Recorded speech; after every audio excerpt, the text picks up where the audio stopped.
The FBI has uncovered more chilling evidence surrounding the New Orleans New Year's Day terror attacker. Investigators say they found bomb-making materials inside his Houston home and at an apartment in New Orleans. The ISIS-inspired U.S. Army veteran killed 14 people and injured more than 30 others. In the French Quarter yesterday, it was an emotional scene for loved ones. Police escorted the family of 21-year-old Yubi Gotro to a growing memorial on Bourbon Street. They walked hand in hand to stand at the spot where Gotro died. Omar Villafranca is in New Orleans. Omar, good morning. Good morning. Memorials like this one behind me on Canal Street are lined with crosses and flowers to honor the victims. And the healing process is starting, but the investigation is well underway. CBS News has confirmed that on Friday, investigators searched the Houston home of Shamsud-din and the New Orleans Airbnb he was renting before the deadly New Year's terror attack. Sources say bomb-making materials were found at both locations. The U.S. Army veteran sped down Bourbon Street, ramming his truck into a crowd, killing at least 14 revelers, an attack authorities believe was inspired by ISIS.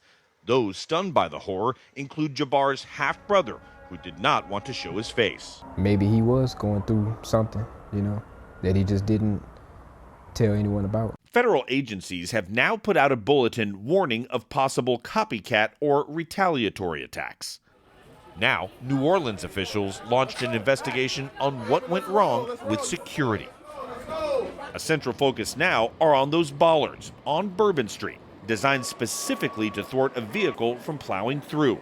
On the morning of the attack, the bollards were down for repairs. New Orleans Police Superintendent Ann Kirkpatrick. A terrorist is hell-bent on destruction. And if it hadn't been on Bourbon, he was going to go somewhere else. But Bourbon Street is the heart of the French Quarter, and New Orleans did have a backup plan. These Archer barriers, also meant to stop a speeding vehicle from driving on the sidewalk. Kirkpatrick was asked why those barriers weren't put in place until after the attack. I didn't know about them, but we have them, and so we have been able now to put them out. The first funeral was on Friday for 18-year-old Kareem Badawi, who was a freshman at the University of Alabama. On the corner of Canal and Bourbon Street, there are 14 crosses and images honoring those who died. The growing tribute includes a wall where one mourner wrote, "We will never forget. Terror didn't win." The resilience also extends to the dozens who were injured, including Jeremy Sensky. The 51-year-old Pennsylvania resident was in his wheelchair celebrating when the attack happened.